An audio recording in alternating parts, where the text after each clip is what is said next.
బాపట్ల జిల్లా చీరాల మండలం పేరాలలోని శ్రీ భద్రావతి సమేత భావనారుషి దేవాలయలో స్వామివార్ల కళ్యాణం తిరునాళ్ల వైభవంగా జరిగింది.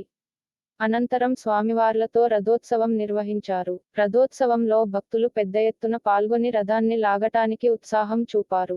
సంక్రాంతి, కనుమ పండుగ అయిన మరుసటి రోజున భద్రావతి సమేత భావనారుషి కళ్యాణం చేయటం ఆనవాయితీ అని దేవస్థాన కమిటీ తెలిపారు. రథోత్సవం అనంతరం వివిధ రకాల బాణాసంచా కాల్చారు.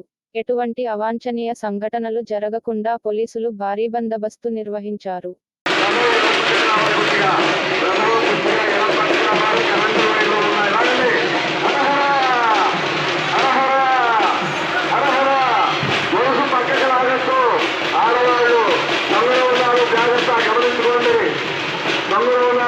గమనించుకోండి ఆడవాళ్ళు కాదండి.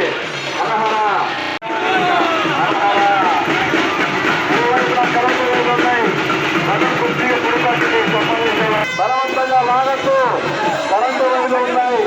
కరెంటు వైర్లు ఉన్నాయి, ఇరువైపులా కరెంటు వైర్లు ఉన్నాయి. గమనించాలి. సొప్పాలు వేసేవాళ్ళు కొద్దిగా ముందుకి